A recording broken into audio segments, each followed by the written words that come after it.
Every day, almost 1.5 million children are dropped off at childcare. Parents trust they'll be safe and cared for. But behind closed doors, that trust is being broken. New evidence has come to light about what's happening in some centres, and it's far worse than anyone thought. What you're being confronted with is just story after story of children being abused. There's one particular one that really sticks with me where an educator had used a child as a human mop. You know, a child had vomited and the educator had used him to wipe up his own vomit and then taken his pants off and rubbed his vomity pants in the kid's face. And to me, that was just a level of hatred for children.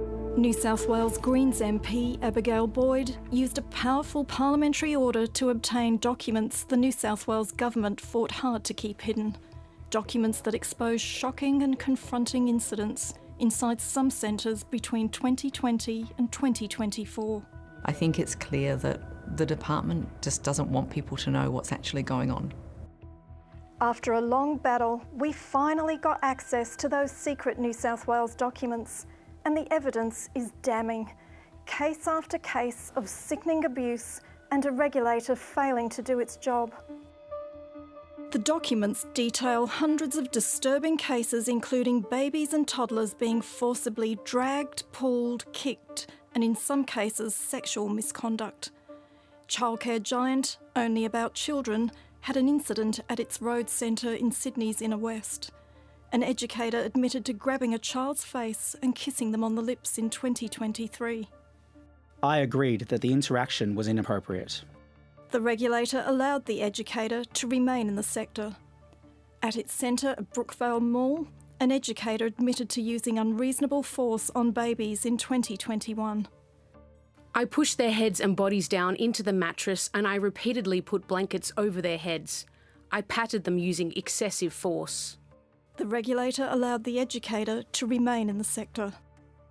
At an affinity centre last August, CCTV captures an educator yanking a child up by the arm, swinging them around, then dropping them onto the floor.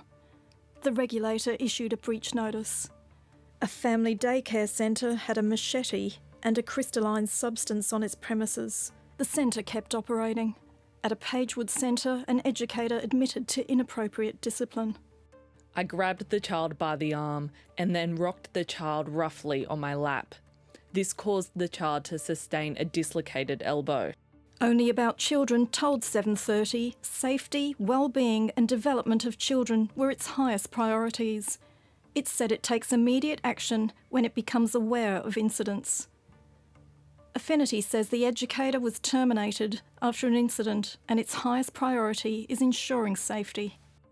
It's with a real pit in my stomach that I go and read those documents. I wonder at what point you can't stomach that anymore, that there is just too much. Yeah, it's really horrible. We can't identify this mum. We'll call her Sue. Her 4-year-old son was physically assaulted by a childcare worker in March 2022. When my child came home, he was incredibly quiet, withdrawn. Sue says the centre manager kept her in the dark, offering vague details and minimal information. She assured me that my son was fine, nothing was wrong, and it was just a case of over-discipline. They just said it was involved an educator again. Their policies were all about their protection. It was only after a witness filed a report that she realised something far more serious had gone on. It ended up in court, and that's when she saw the truth on CCTV. How did you react? I was heartbroken for my son. Yeah. What did you see? The educator grabbed him around the arm and pulled him aggressively around the sandpit, dragging him. Then pushed him over next to a wall on the ground. And he was laying down and she put her feet on top of him to stop him from moving. which caused the bruise on his back. Another educator saw this happen, and she ran over and grabbed him and started hugging him and telling him that it was going to be okay. Must have been horrible to watch. Yeah, it was. I could see other children were upset too. It wasn't just my son. They could see what was happening, and they were quite visibly upset. But no, it was horrific to see. The childcare centre is owned by G8, a billion-dollar company which operates 21 brands.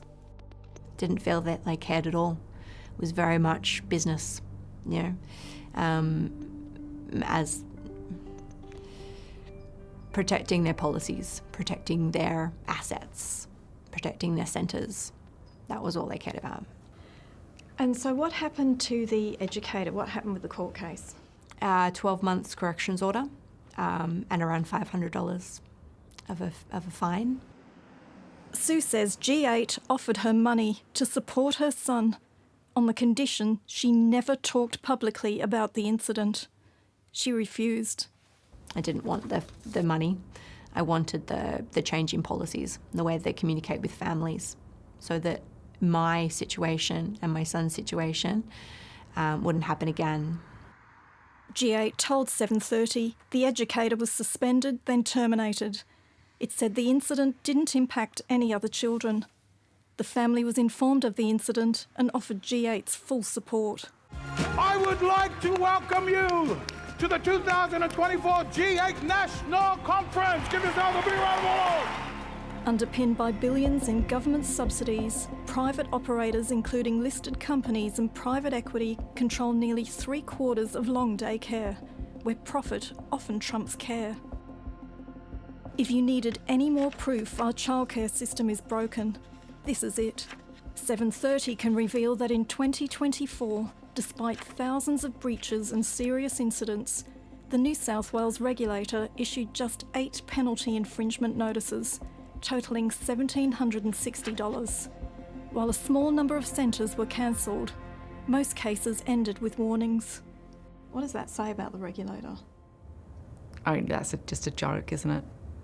You know, things like breaking kids' wrists and elbows, and add to that all of the stories of, you know, the centres that are understaffed, that have let children run out onto the road.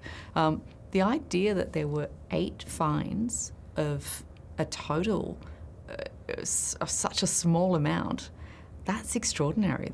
These documents show a picture of just continued breaches with continued inaction from the regulator.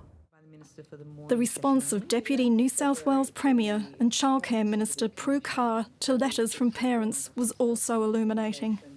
So this is correspondence where parents are, you know, telling in great detail what has happened, some really horrifying stories of abuse that their child has suffered through.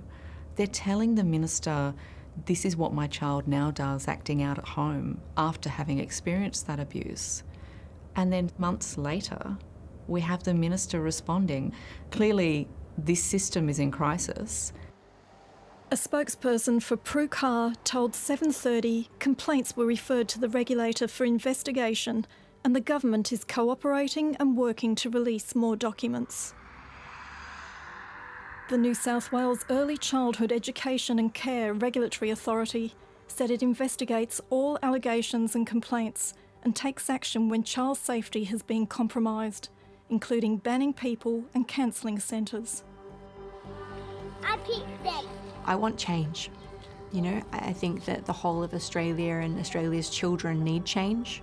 We need daycares and educators that care about children's welfare, education, and not just organisations that care about the money, the budget, making a profit.